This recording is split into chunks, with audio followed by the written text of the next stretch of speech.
Welcome to episode 21 of the Choose to Love podcast. We are back in a vengeance, trying to bang out these episodes.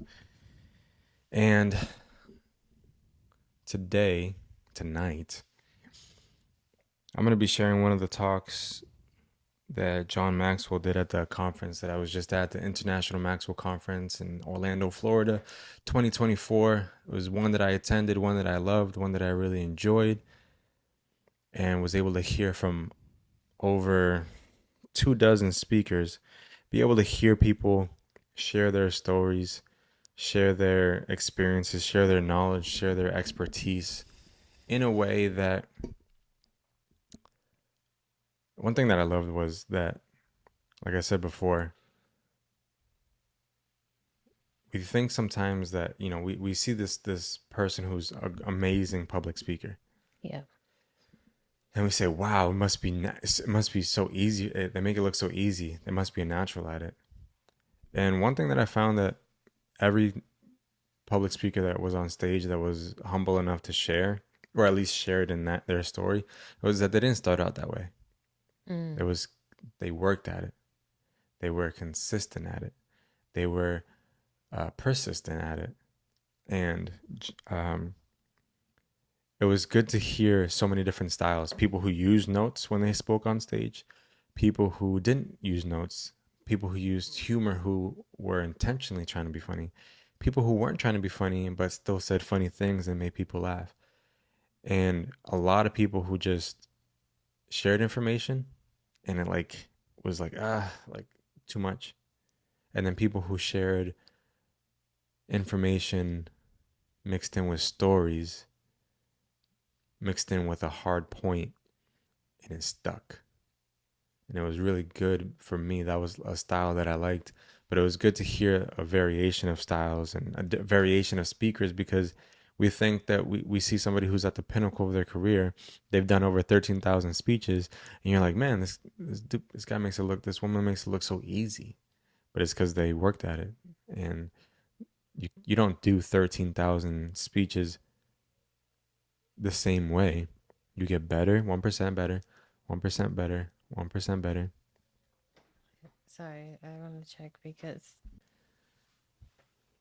Yeah, what was I saying? So I think I was just talking about how awesome it was just to see the variety, and humbling to see, comforting to see that people who have been doing it for so long still use notes, and they have a way of storytelling and being able to pick up on that stuff. But one of the things that John says, that I'll share here, I feel like has a good way of tying into that journey of wanting to do something different in your life or become better at something. And he said that if you're persistent, you'll get what you want. If you're consistent, you'll keep what you want. And that was just something that I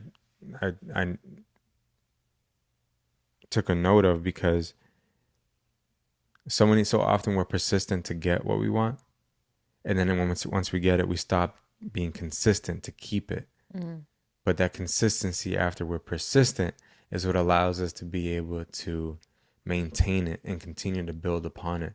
Because once you reach a little bit of success, you're like, ooh, I got here. Like, I'm comfortable, I'm cozy.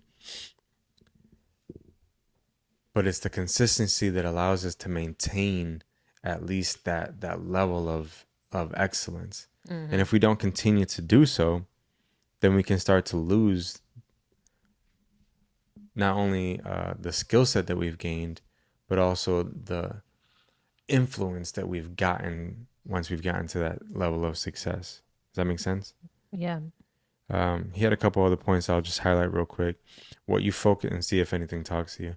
What you focus on expands. What you don't focus on shrinks, which is, I feel like a big thing when it comes to, like, when God talks about be careful what you think of, like take captive your thoughts and replace them, right? Because God knows that if we're just constantly thinking these negative thoughts, guess what we're gonna be? We're gonna be negative. Mm-hmm. But he shared a story. I can't remember the story, but I remember the point. And the point that he had mentioned was,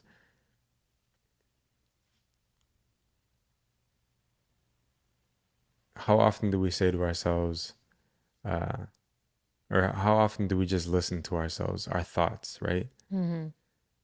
He said that we need to start talking to ourselves Mm-hmm. and telling ourselves like, I got this. I'm gonna do this. And it may be that you're just delusional enough. If I can get the peanut butter off the top of my Mm-hmm. mouth, Mm-hmm. delusional enough to tell yourself that because you're going through something difficult. You're about to, face a new challenge of like starting something new or doing whatever.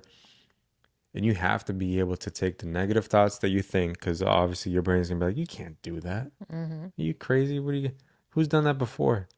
Or how are you gonna do that? Where are you gonna get the money to do that? You need to start replacing those negative thoughts and start talking to yourself. Start talking to yourself with positive affirmations of like, I got this. It's gonna be tough, but I gotta be consistent. I can do this. I will do this. Yeah. I think that taking your thoughts captive don't necessarily mean that you don't have them. I think there's always the right time and a place to process the thoughts because thoughts have to be processed, or else they can't take a hold on you. So What do you mean by that? it, You're saying that I'm like, are you no, we're saying that saying the like, same thing. I know you're just saying I'm like they just need to be filtered. expanding on it. No, I'm not saying filtered. I think that it's like, okay, why do I think this of myself? Why am I having such a hard time believing that I can do this? Where is this coming from? Yeah, Processing that and saying, okay, but that is not who I am anymore, or that is not true about myself. I have worked on myself to be different. I have done this now, and I'm a different person, and I know what I'm capable of now. So that is no longer the truth. yeah, And and it could have not never been the truth, but it definitely isn't the truth because now you're replacing it right with what you know yeah, is the truth. and that came to one of the speakers that I told you about, Michael Jr., where he shared that you have to be curious as well. That curiosity allows you to be able to understand why maybe you're thinking all those thoughts. Where did that stem from? Mm-hmm. Why am I thinking that? Why am I reacting that way? And he said, if you're not curious, you'll be furious. Yeah, yeah, Because then it's just internalized. And yeah, yeah, it's still good to be able to think those thoughts. And I mean, well, it's good to be able to replace those thoughts. But at the same time, if you're constantly having those negative thoughts, or if you're constantly battling with yourself to replace the same negativity or the same thoughts that you're not wanting, why? right. Start thinking about why. Like And you what? may need help processing it. You may need to talk to somebody to go to process because sometimes we think, oh wow, I mean I had such a good life, nothing happened. Oh wait, but except this one thing, but it's not a big deal. And then when you're talking to someone who's professional at this, they'll be like, okay, what, tell me about that Mm-hmm. thing that you think is not a big deal. And then as you say it, they will explain to you why it is a big deal. Because some little thing that might have happened even when you were a kid, you're like, oh no, that wouldn't have affected me. And it does. Because kids, especially kids, what we think is not a big deal is a big deal to them. And so if we hurt them in that way of like making that thing that they think is a big deal small, Mm-hmm. that can affect them and that you will carry that through everything that you do. I know. And It's hard. As a parent, it's hard.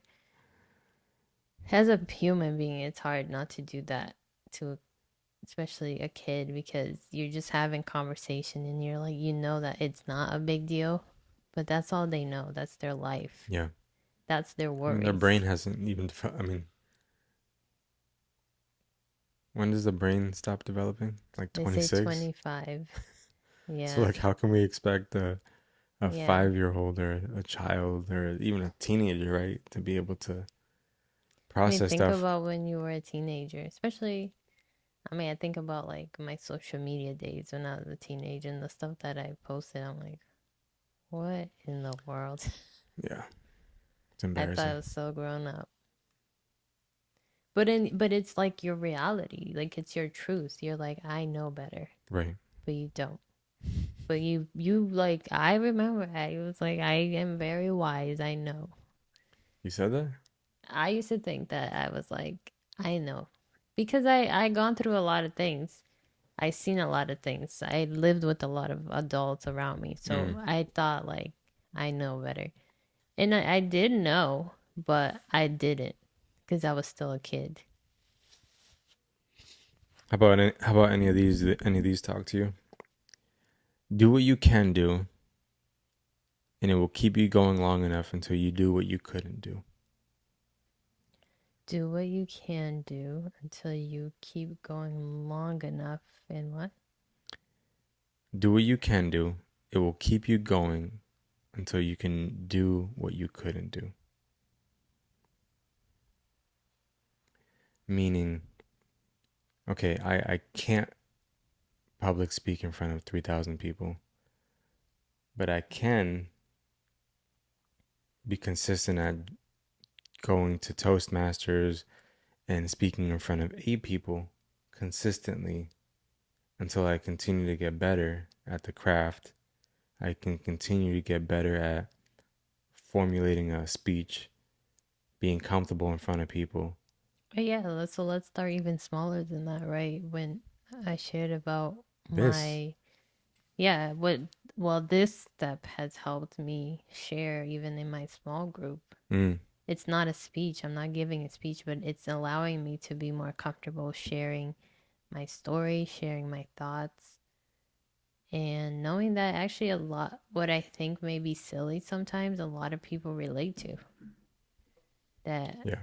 And I think a lot of us are stuck in our own head because we're like, it's as embarrassing or this is not a big deal. And that's the thing when I talk about like when I talk about like a story to tell, I don't necessarily even mean for like the world to be your audience.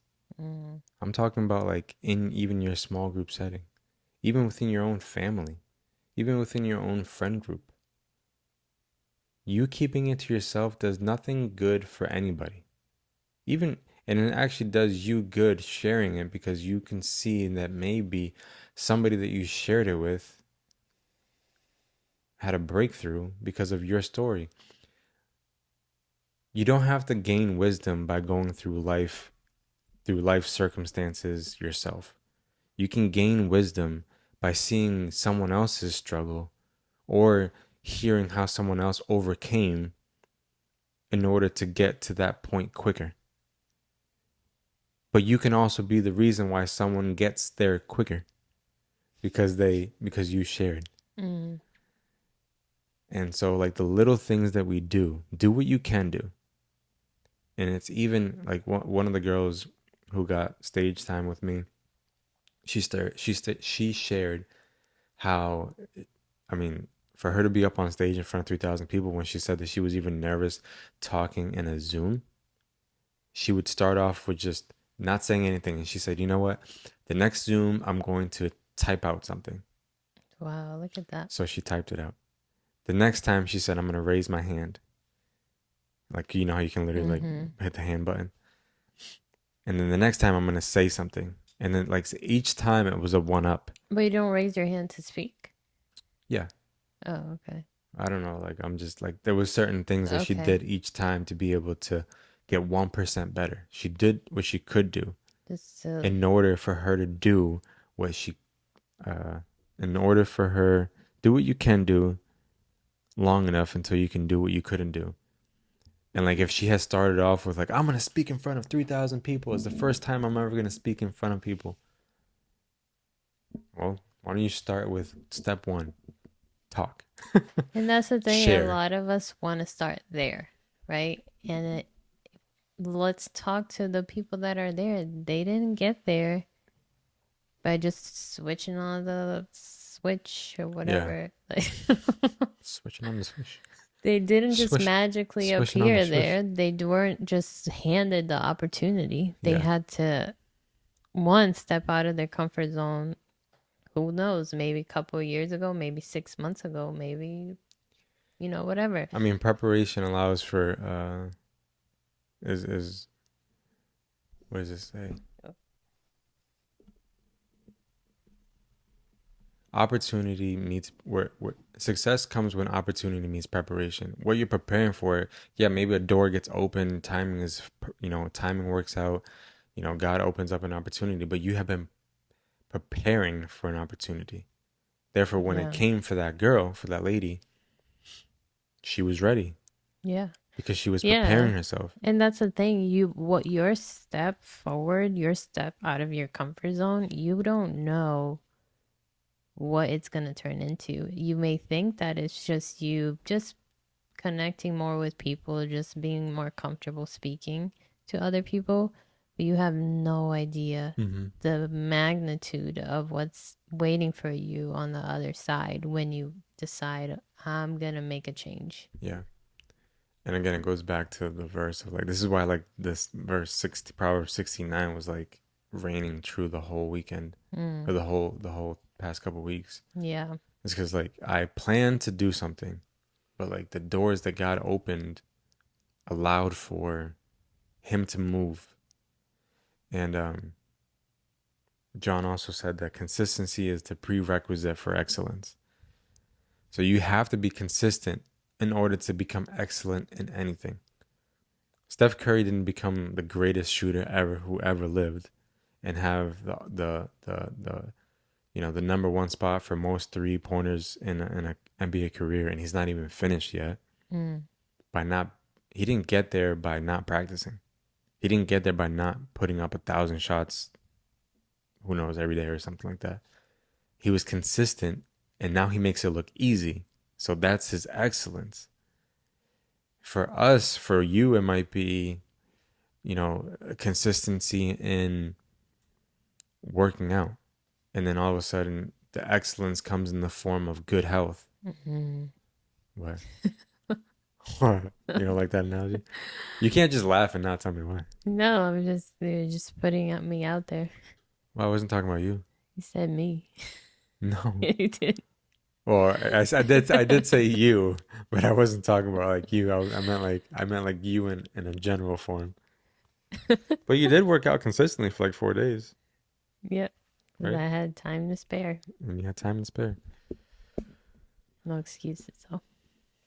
But yeah,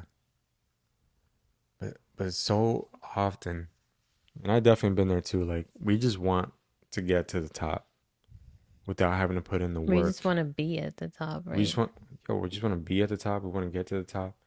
But Because to get there, there's a road you have to walk. there's a hill you have to climb. Exactly. So I think that we just want to be magically, let's just put ourselves up there. Yeah. And that's But not how it works. You have to get there. but John also said that everything worthwhile is uphill. Ain't that the truth? You have to work for the things Yeah. that are so, I don't want to say shiny. I'm trying to maybe I'm trying to figure out what might be the right word, but anything, well, worthwhile. Anything that's worth it for you to want to get to in life never comes downhill.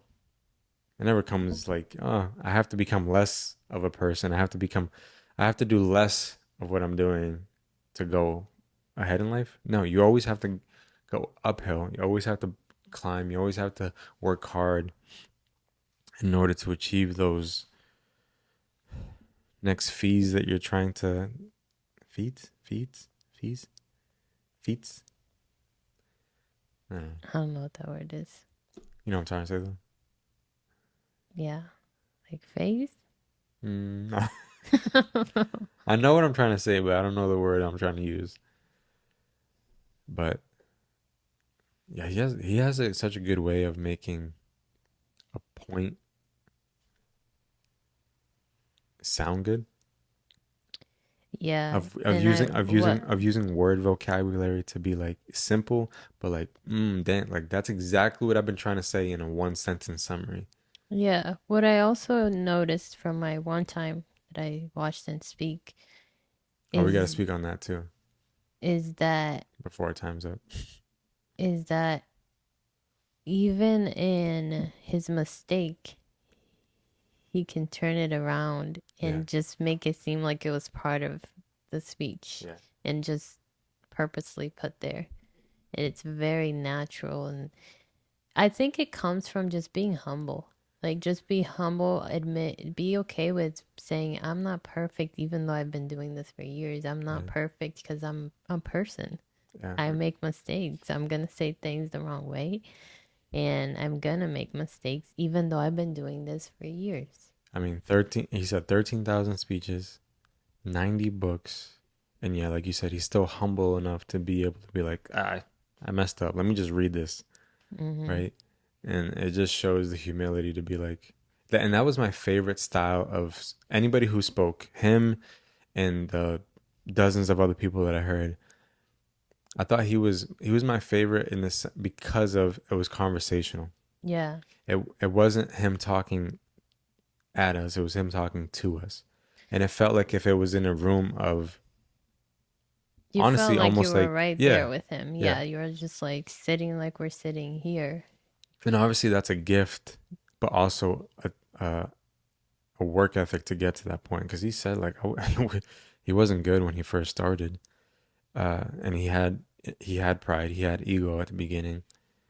But to be to where he is today, to make it seem so effortless and be able to talk, But another thing, because what the message was about, and that I like that goes along with that observation is that as Christians, we have to be the light and the salt, right? That he talked about. But in order for us to do that, we have to be okay with admitting our mistakes. We have to be willing to say, I'm sorry. I'm sorry that I said what I said the way I said it. I'm sorry that I made a mistake. mm, And just be willing to not be a perfect person, and instead of protecting your ego. ego, yeah, or like thinking that you're protecting your religion or protecting God when he doesn't need protection. And instead just be loving, just shine a light on Well, what God's word is about, and not so much condemning darkness. yeah, I think it just allows for connection with people more so when people know that the person, in the context of a stage, you have a platform.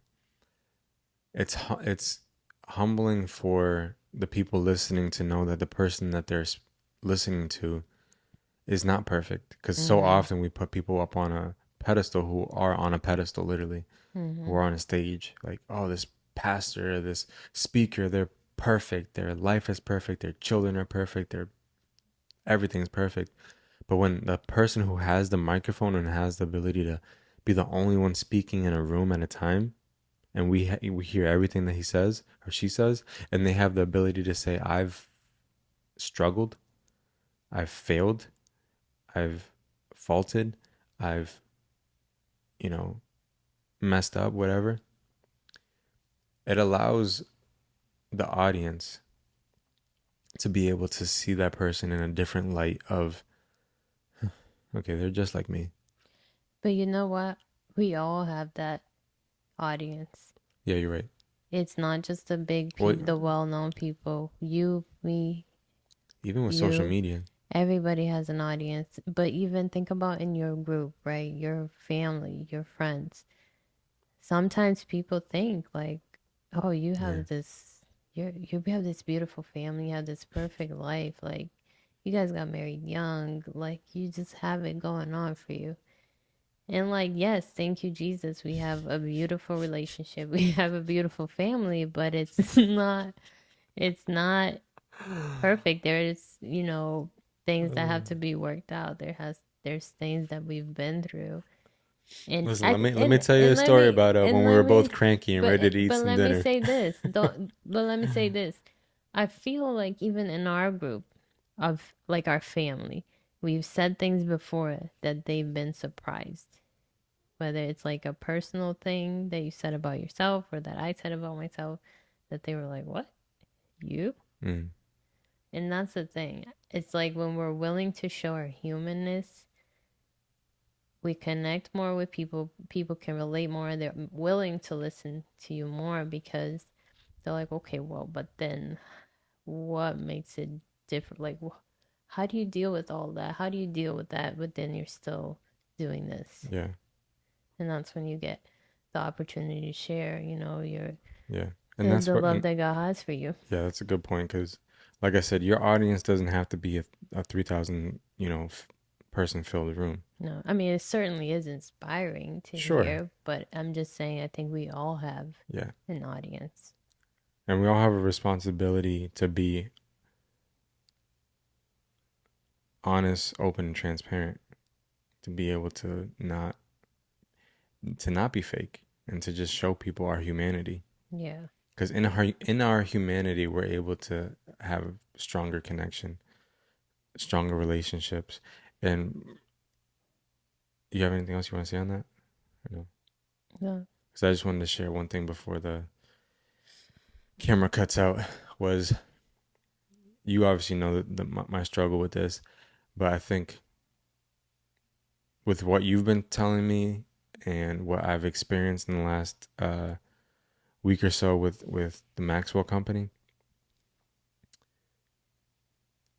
I love how my favorite part of the whole conference was the voluntary faith service that he had, where Mm-hmm. anybody who can come if they wanted to. If you didn't want to come, you didn't have to come. And he had worship singers who had killed it. He did an amazing sermon, and then he did an altar call where I would say over 100 people went up to the stage. Right? Mm-hmm. I'd say that's not an exaggeration. Like literally over 100 people, if not close. So it was the most people I've ever seen go to an altar. Obviously, some people got it mixed up with what he was calling people to the altar for, just to maybe get a free book or whatnot. No, I don't think that. I don't think they knew that part, but they were Well, pleasantly surprised. they got some free I was stuff, like, well, let me go up. but it was that was my favorite part to see because it solidified something that you've been telling me for a while now that I've struggled with is like having to build. I want to build a Christian company that has Christian principles that says Christian, Christian, Christian, and that's my audience. And you have been telling me, I'll give you 100% of the credit, but it was solidified with like seeing how a company actually does it Mm-hmm. with the Maxwell team. Like I'm a secular company, we just happen to have Christian based principles, Mm-hmm. and it's not in your face. We want to reach all people. So Yeah, go ahead. Jesus was relatable. He wasn't like I know. I am the Almighty and no one can come to me. Like he's the perfect example of that. He didn't come here to talk to only those people that already knew him. Yeah, He wanted and that were expecting him. He wanted to talk to the people that didn't even think that they were worth looking at him. yeah, And I think the way you live your life, the way that you manage your business, the way that you are going to go about doing whatever you do in life is the biggest testimony that you can have for having God as your savior. That's the biggest thing, and that's the biggest also opportunity. Think about all the opportunities you had over the years with your clients mm, about to talk to them about God mm, and to talk to them about your faith and why it's important. And the great conversations that have led to that, even them sharing their own beliefs and just what that has done. But you weren't like posted up like you know only yeah. free haircuts for Christians. Like I don't know. It wouldn't be free, but Yeah, I'm just Christian saying. barber only cuts Christian people. Show Um, me your but salvation. that's not, that's not what it's about. Yeah. Christianity is not for Christians. Um, and that's, I think, what we need to put into our head, that people will listen to you if you're relatable. That doesn't mean that you're gonna get away from your truth, from your morals, Mm, but it means that you're not gonna push it down people's throats just because you think that you have to protect it in a way. yeah. Love it. Thanks for that. I don't know if I interrupted That's okay. We don't your have time. point. We don't have time, but either way, I just wanted to give you credit because you've been telling me for a while not to, and I was stubborn with it, but Mm. But it's not to confuse that you're not walking in it and you're not bold in it, mm, but it's that you're being gentle with it, like Jesus was. Jesus, the ultimate example. Hmm. All right, we'll see you guys on episode 22. We'll get to 2000 one day. Maybe Yeah. 100. Let's start with 100. See you guys next time. Love you. Have a Bye beautiful time. bye.